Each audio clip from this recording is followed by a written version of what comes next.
Thank you, Artem, for this introduction, and welcome all participants to this webinar on the overview of national reporting under the Basel Convention. I see we have now 20 participants who have joined us, so we will start and others can come in as we progress.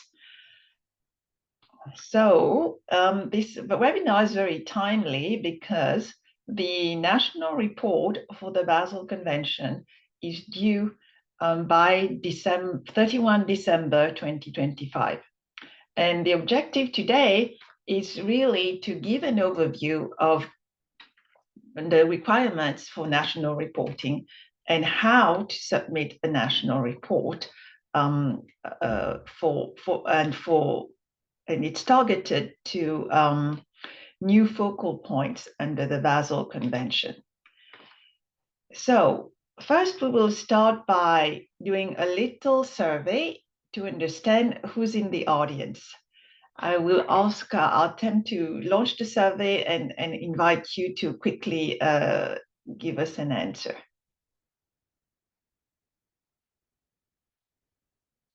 You should see the survey on your screen. If you could please respond.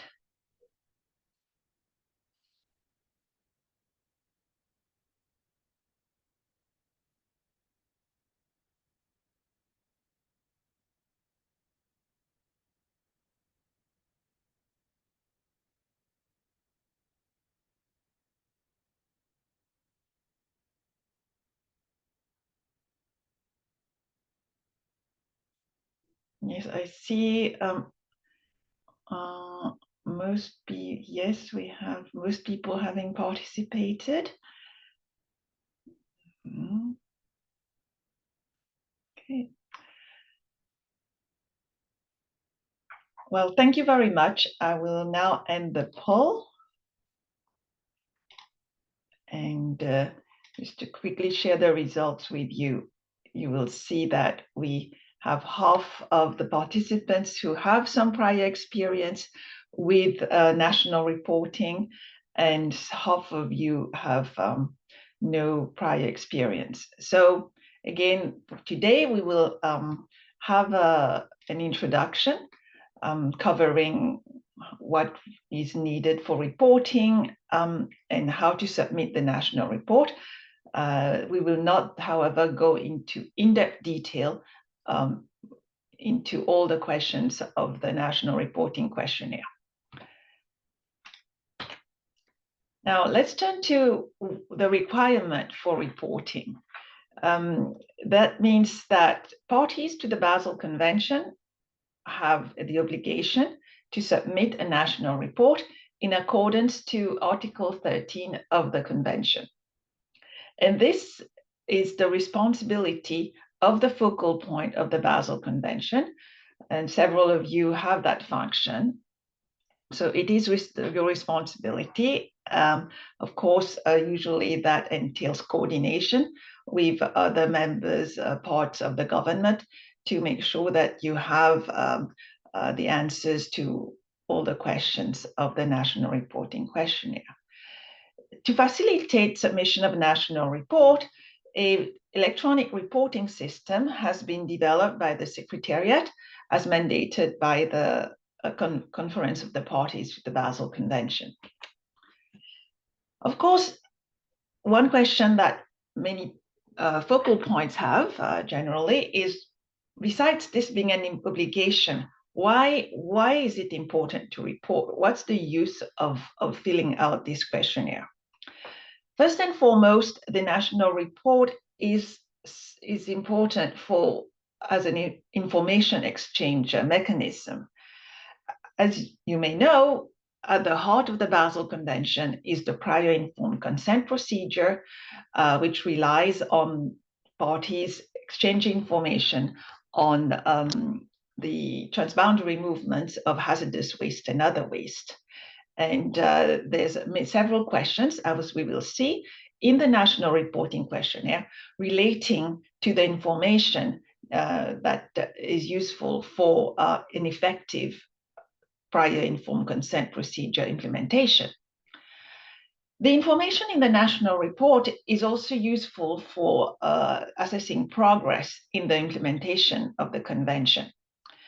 Just one example, the Implementation and Compliance Committees regularly reviews parties' compliance with their obligations with a view of supporting countries that have reporting difficulties.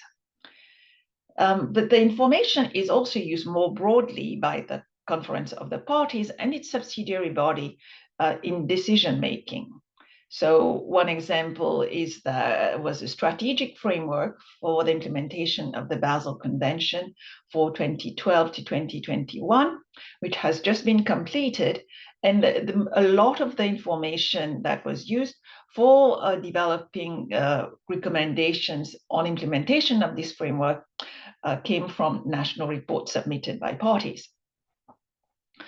Also, the information in the national report can be useful for more broad policymaking at the national level and international level. And this is why the Secretariat regularly develops and publishes documents and on the information from national reporting. And an example of such a publication is called Waste Without Frontiers, which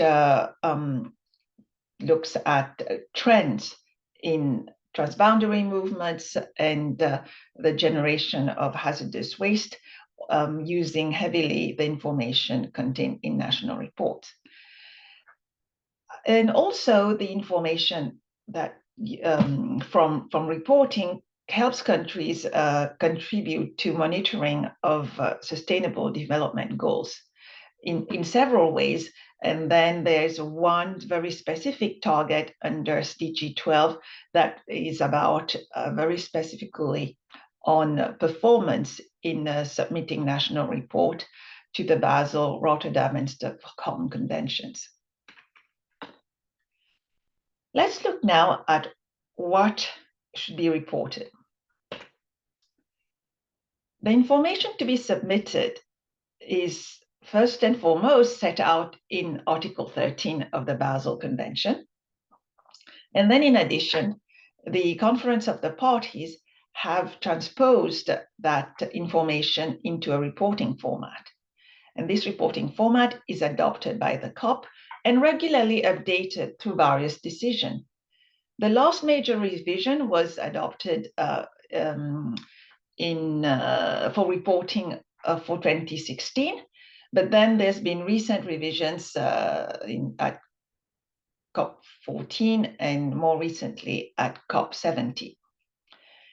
So the reporting format set out a number of questions. Some of them are mandatory and some of them are not mandatory. Those ones are marked as optional. How to fill out this reporting format is also explained in a manual for completing the format that was also adopted by the Conference of the Parties and which is regularly updated alongside the reporting format. This manual is available in all UN languages.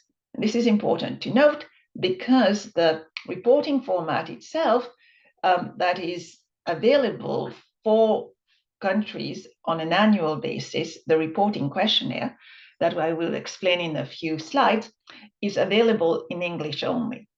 However, parties have access to the translation of all the questions inside this manual.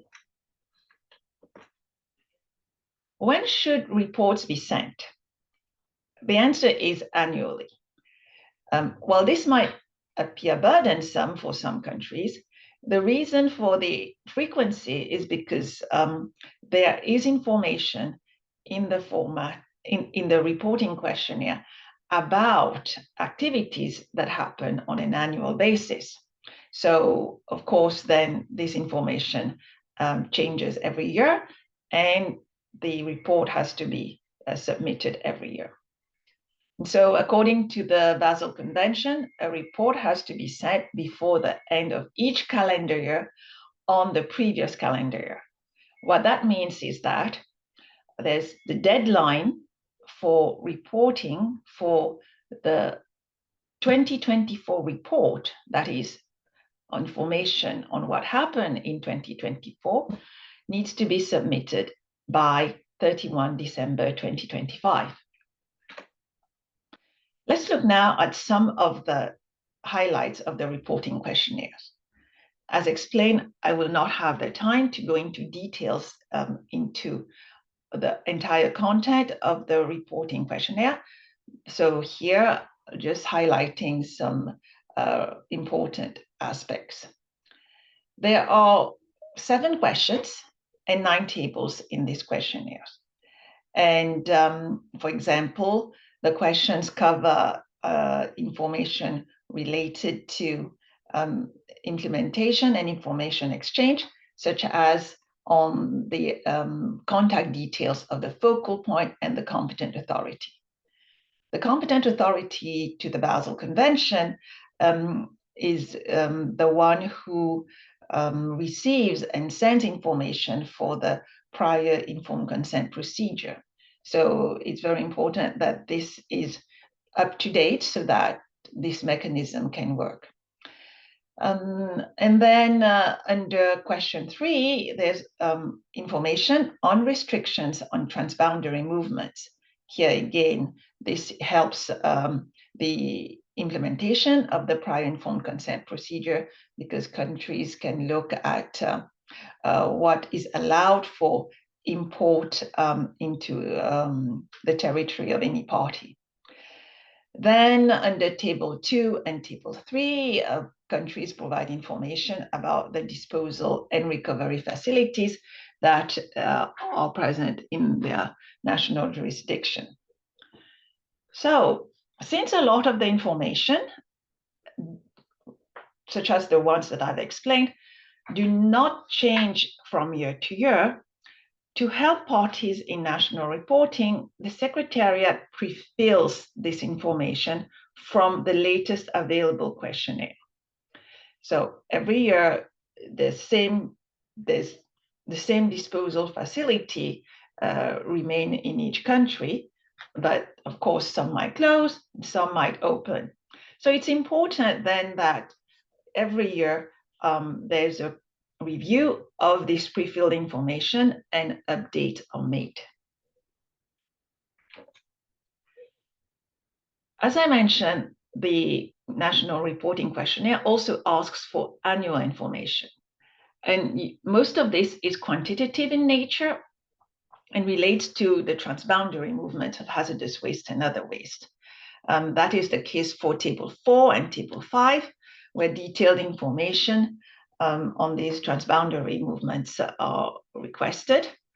And then Table 7 looks at disposals which did not proceed as intended, and Table 8 at accidents that occurred during transboundary movements, and Table 9 at illegal traffic.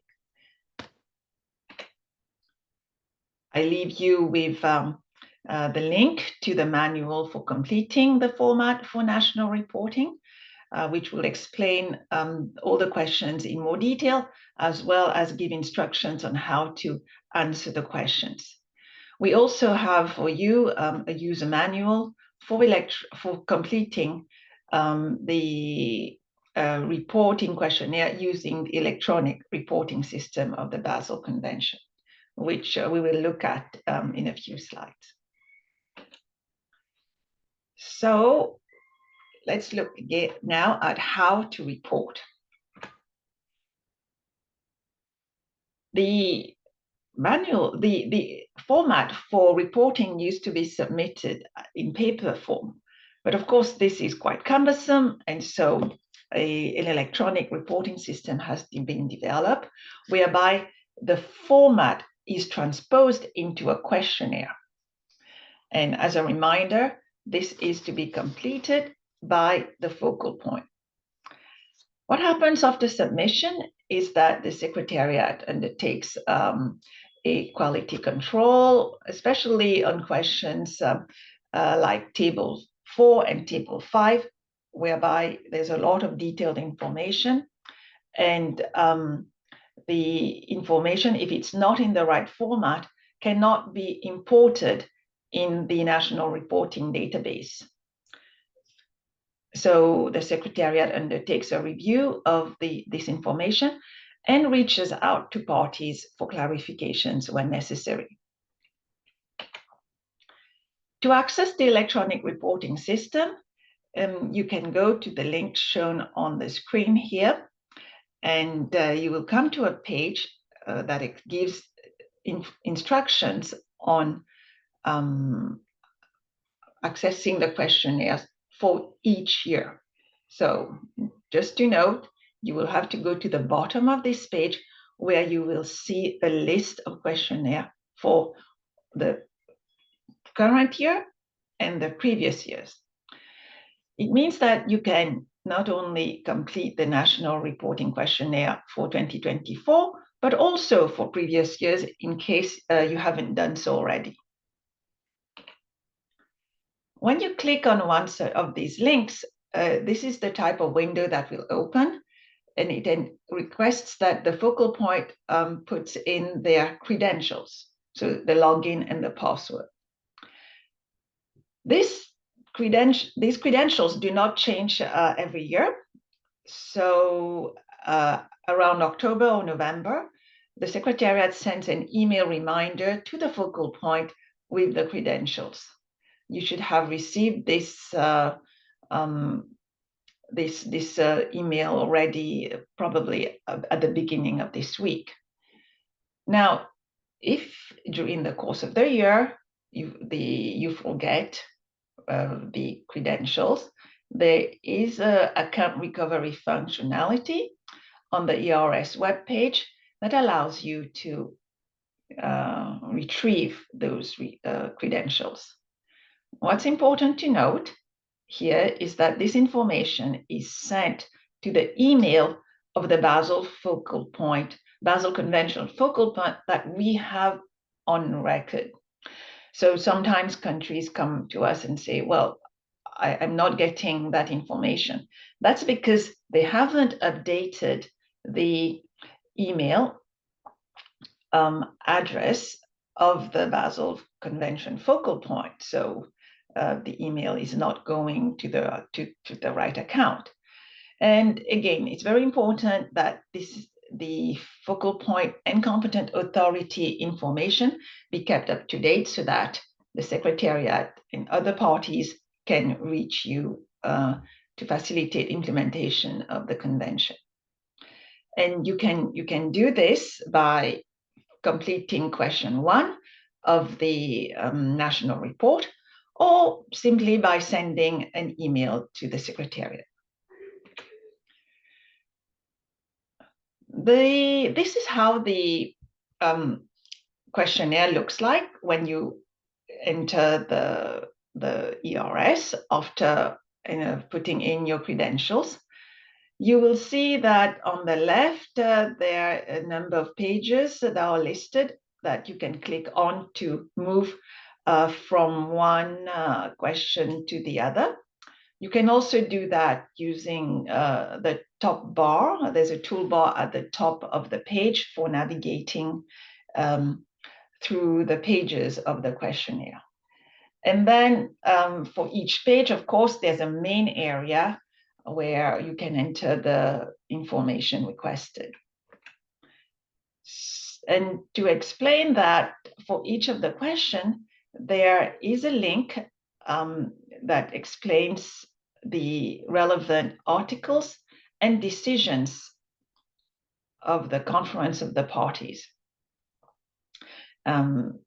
for each question. Also, some questions are not mandatory, and these are highlighted as optional. There are different types of questions in the questionnaire, and so there's different ways of answering them. In some cases, there's a multiple choice questions, sometimes with conditionality, meaning once you click yes in response, further questions will appear. You also have the option of providing text in free form in boxes, or to upload files in various formats to provide the required information, or if the text is too long, to provide a file. Some questions require data entry. As I explained, Table 4 and Table 5 relates to the transboundary movements of hazardous waste and other waste. And here we provide two options. There's one option where you can do line-by-line entry, meaning you will find drop-down menus that allow you to complete each column of the table. And this works well if you only have a few exports or imports of hazardous waste in a given year. However, for some countries, there are hundreds of such movements that happen every year. And in that case, it is easier to upload and import a file in the form of Excel into the ERS. And so that's option B under Table 4 and Table 5. At any time, the focal point can check for errors by clicking on the relevant button on the menu bar at the top of the questionnaire.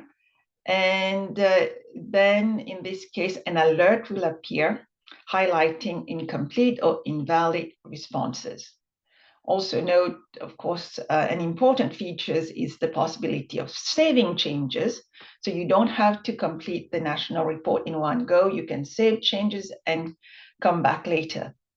You are also able to download the national reporting questionnaire so that, for example, some countries need to have that to share and gather data from other members of government, or also to get endorsement from the higher authorities. And I just want to highlight regarding question 1, the information on the competent authority, and the same is for the focal point. Now, this information is pre-filled, as I have explained, and you are able to update it, and also, importantly, upload supporting documents that can be used by the Secretariat to verify that information. So, as highlighted earlier, there are various features on the pages relating to Table 4 and Table 5 that allow you to import a large amount of data. Here, it's important to remember that there are validation rules in order to allow this type of exercise. And these rules relate to the specific format and content of each column, which has to be standardized in order for the electronic system to recognize the information. Also, there's a predefined Excel template that has to be used, and a list of, and then for the countries of import, export, and destination, ISO codes have to be entered, and we provide a list for ISO codes on the website.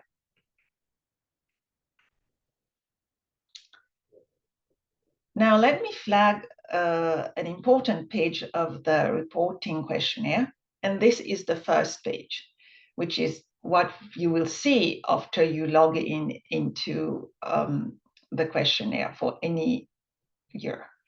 This first page highlights the important features of the reporting system and some key updates. So I've gone over a few of these features in the past slides, such as how to fill in Table 4 and Table 5. The key updates change from year to year. And this year, for example, there are 3 notable ones. The first is that there's a new sub-question 3H relating to maritime transport scenarios, which was introduced pursuant to decision BC 17/2. We also introduced a new interface for Table 7 on the generation of hazardous waste and other waste. And the aim here was to avoid that parties unintentionally change the information provided for past years.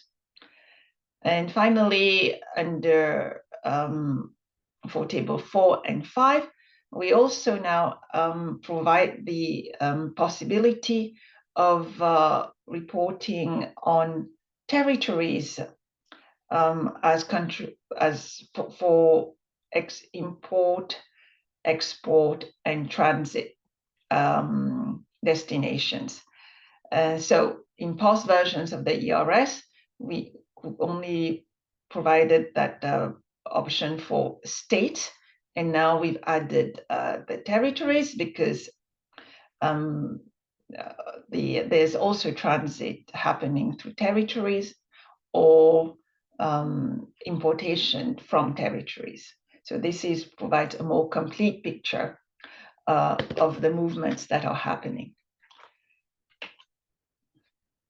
Lastly, but very importantly, after you've completed the national report, you have to go to the very last page in order to submit it. And so at that point, the button Submit National Report will appear on the menu bar at the top of the questionnaire.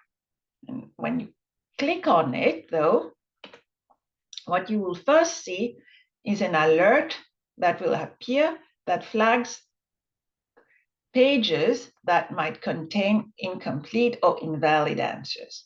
So this is just to allow you to do a last check, go to these pages and see if you have the possibility of completing this information.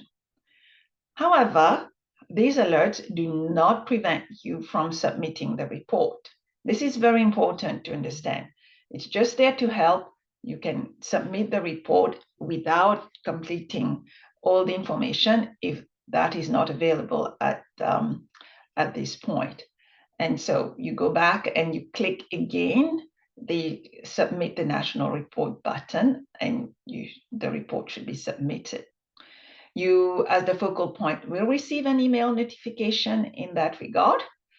And it should also be noted that all submitted reports are made available on the website of the Basel Convention at the link shown on the slide here, and that these reports, once submitted, are available in read-only format, which means that you cannot change it by, again, logging into the ERS. However, if you have a change you need to make, some additional information that you have forgotten, for example, it's quite possible to do that. You just have to write to the Secretariat and we will help you. Just a few reminders, because I've given you a lot of information about filling out the questionnaire and submitting it.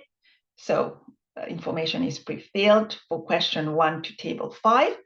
It's essential that you verify that it is correct and make any updates. For importing data in table 4 and table 5, there is a template that is to be used, and the validation rules must be followed. Also note that you can use a template for completing table 7, table 8, and table 9.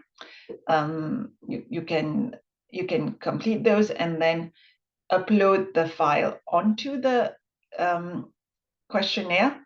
However, this is different from table 4 and table 5 because you cannot import the information.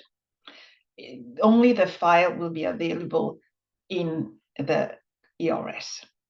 Whereas for table 4 and table 5, you will see that this information, if you enter it in the table or you import the data, it will appear in the questionnaire itself. So I will now give you a quick tour of what we call the Basel Convention reporting dashboard. And this dashboard came to life in response to a request from parties, and and other stakeholders to have access in easier way to all the data in the national report. If you go to the page which I have shared with you earlier on national reports, you will see that there, for each year, the reports are provided by country. So there's a report for every single country. And these can be consulted if you want to understand information about individual countries. But you may also want to understand information across countries, at a global level, global trends, or how do countries more generally define define hazardous waste, or whether they have national definitions of hazardous waste. And therefore, we created this dashboard to provide aggregated data from national reports. And this facilitates analysis across years, across countries, and also visualization. And this is accessible on the webpage of the convention. And I'll just now give you a very quick tour. So it covers all the questions and the tables of the national report. And it's still in development. We gradually make improvements. And here is, I think, an example of a question that parties find quite useful, and it's the status of submission. So sometimes new focal points want to know what has happened over the past years with regard to national reports, and they can quickly go here and look at their own country, but also at other countries, what has been the performance. And here's another example of how this dashboard can be useful. This is for question 2A. Is there a national definition of waste used for the purpose of transboundary movements of waste? So you can consult by using the filtering options at the top of each page. You can consult the answers provided by countries and in which year. So, and then this can also be visualized in the form of graphics or in the form of tables. So here you will be able to download the national definition used by all the countries that have responded yes to that question. Now, another example is table 4 on the export of hazardous waste and other waste. And here the dashboard provides two forms of visualizations, either as an overview, where with graphics, so totals are mapped in this kind of heat map, and you can look at the total export by country. You also can look in a more detailed view using various types of filters by code, by destination, and so forth. So we are now at the end of the overview of the electronic reporting system and of the reporting dashboard. I'd like to leave you with some resources in case you would like to dive more in depth. You can consult all the data for national reports on our webpage. You can also have access to the dashboard using this link. And just to flag that there is also a dashboard for the sister convention, the Stockholm Convention, providing similar functionalities. There's also a number of related guidance documents that have been developed that can be helpful for national focal points. So one example is the benchmark report that was developed by the Implementation and Compliance Committee.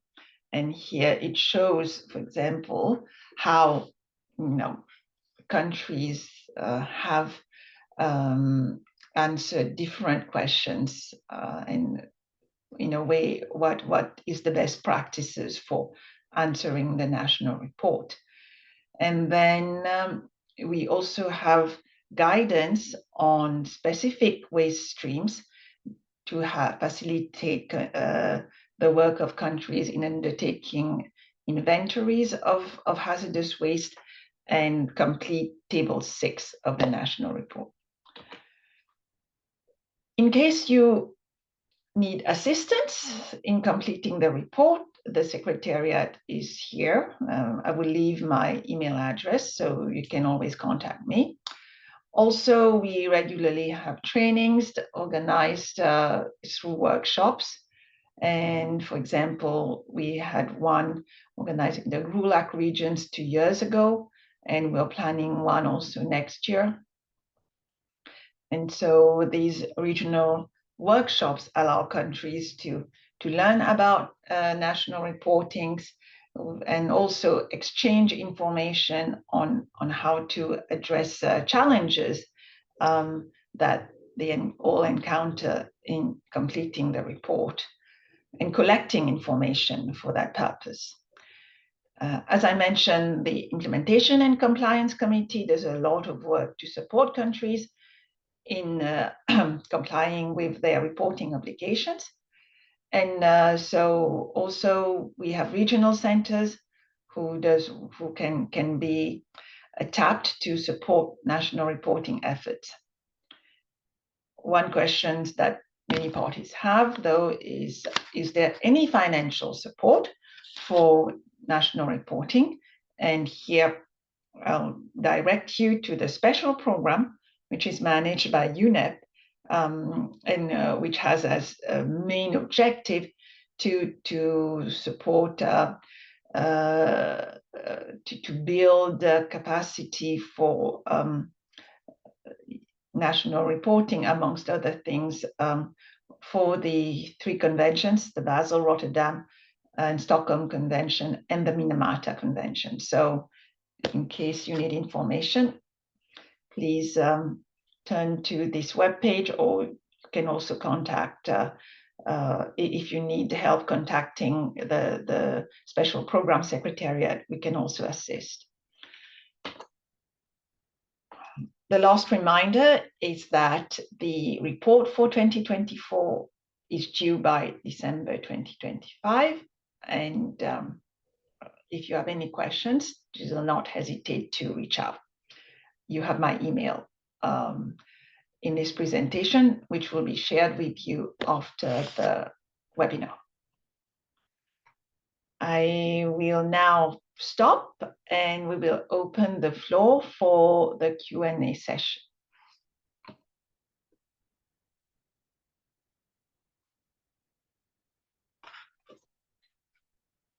So if you have any questions, please feel free to raise your hand and or put your question in the chat.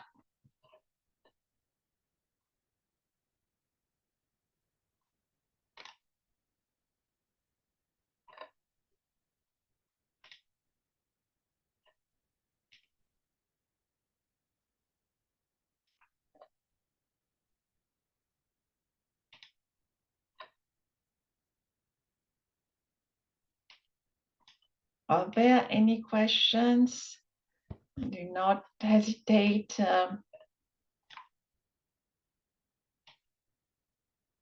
You can raise your hand.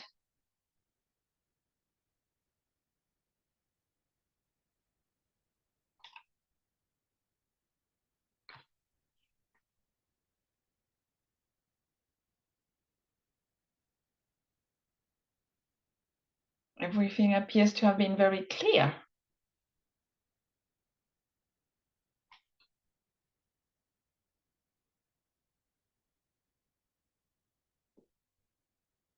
No?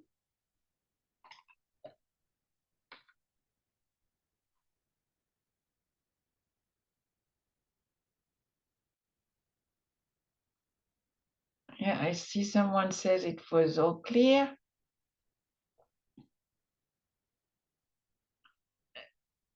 So then before closing, I'd just like to encourage focal points to submit their national report, even if you haven't been able to complete all the questions. And so the questions, the reporting questionnaire address many aspects of implementation of the Basel Convention. And we realize that, of course, this is still challenging for many countries. So it might look difficult to answer all the questions and complete all the questions, but it's important to still get started because, again, the information provided is to assist the COP and also the Implementation and Compliance Committee in understanding the challenges that countries have and thereby also find ways to assist them.